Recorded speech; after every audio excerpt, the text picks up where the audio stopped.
గ్లోబో news కి స్వాగతం. ఈ రోజు వార్తలు. నజ్రుల్ నగర్ గ్రామ పంచాయతీకి కేటాయించిన వైన్ షాపును గ్రామానికి దూరంగా కేటాయించలి. ఈస్గం చౌరస్తా వద్ద ఐద్వాడిఫి ఆధ్వర్యంలో రాస్తారోకో. కుమురం భీం ఆసిఫాబాద్ జిల్లా కాగజ్ నగర్ మండలం ఈస్గం నజ్రుల్ నగర్ గ్రామ పంచాయతీ వద్ద ప్రభుత్వ నిబంధనలకు విరుద్ధంగా వైన్ షాపును కేటాయించారు. దానితో మందుబాబుల వలన మహిళలకు చాలా ఇబ్బంది కలుగుతుంది అని గతంలో జిల్లా అధికారులకు వినతులు సమర్పించిన ఫలితం లేకుండా పోయింది. దానితో గ్రామ మహిళలు ఐద్వాడిఫి ఆధ్వర్యంలో ఈస్గం చౌరస్తా వద్ద రాస్తారోకో 3 గంటల పాటు నిర్వహించడం జరిగింది. ఈ సందర్భంగా ఐద్వా జిల్లా అధ్యక్షురాలు మాచర్ల వినోద, డివైఎఫ్ఐ జిల్లా కార్యదర్శి గొడిసెల కార్తీక్, వ్యవసాయ కార్మిక సంఘం జిల్లా కన్వీనర్ ముంజం ఆనంద్ కుమార్ మాట్లాడుతూ గ్రామంలో వైన్స్ ఉండడం వల్ల మందుబాబులు మహిళల పట్ల విచక్షణ రహితంగా ప్రవర్తిస్తున్నారని, దానితో మహిళలు చాలా ఇబ్బందులు పడుతున్నారని, వెంటనే వైన్ షాపులు అక్కడి నుంచి ప్రభుత్వ నిబంధన ప్రకారంగా గ్రామానికి దూరంగా తరలించాలని డిమాండ్ చేశారు. దీనిలో ఎక్సైజ్ అధికారులు నిర్లక్ష్యం వహిస్తున్నారని, ఎన్నిసార్లు విన్నవించినా పట్టించుకోవడం లేదని ఆగ్రహం వ్యక్తం చేశారు. ముఖ్యంగా ఈ వైన్స్ షాప్ వలన నజ్రుల్ నగర్ మహిళలు, విద్యార్థులు తీవ్ర ఇబ్బందులు పడుతున్నారని, మందుబాబులు ఇబ్బందులు పెడుతున్నారని పోలీసు అధికారులకు కూడా విన్నవించారు.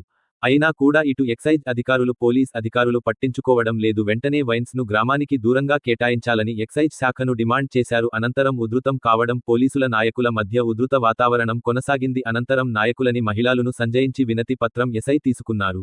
త్వరలో ఈ అంశంపై పై అధికారులతో చర్చించి వైన్ షాప్ ను తొలగించే విధంగా చొరవ తీసుకోవాలన్నారు. సిర్పూర్ విద్యుత్ శాఖలో ఏఈగా పనిచేస్తున్న ఇర్ఫాన్ అహ్మద్ ఎస్కేజెడ్ఆర్ హోదాకు పదోన్నతి పొందారు. ఆయన కృషి, బాధ్యతతో కూడిన పనితీరును దృష్టిలో ఉంచుకుని ఉన్నతాధికారులు ఈ పదోన్నతిని ప్రకటించారు. సంఘం మండల్ నాయకులు జగదీష్ భరాయ్, మహిళలు విద్యుత్ సర్కార్, లలిత సర్కార్, శరతి హాల్దార్ తదితరులు కమ్మర్ గాంకు బస్సు ప్రారంభం. సిర్పూర్ ఎమ్మెల్యే డాక్టర్ పాల్వాయి హరీష్ బాబు ఆదేశాల మేరకు ఆర్టీసీ అధికారులు సోమవారం బెజ్జూరు మీదుగా కమ్మర్గాం గ్రామానికి బస్సును ప్రారంభించారు. వర్షాకాలంలో రోడ్డుపై గుంతలు ఏర్పడడంతో ఎమ్మెల్యే రోడ్డుకు మరమ్మతులు చేపట్టడంతో ఆర్టీసీ అధికారులు రోడ్డును పరిశీలించి బస్సులు ప్రారంభించారు. కమ్మరగాం గ్రామానికి ఆర్టీసీ బస్సు ప్రారంభం కావడంతో ప్రయాణికులు హర్షం వ్యక్తం చేశారు. ఈ కార్యక్రమంలో బీజేపీ నాయకులు, కార్యకర్తలు, గ్రామ పెద్దలు, ప్రజలు, ఆర్టీసీ సిబ్బంది ఉన్నారు.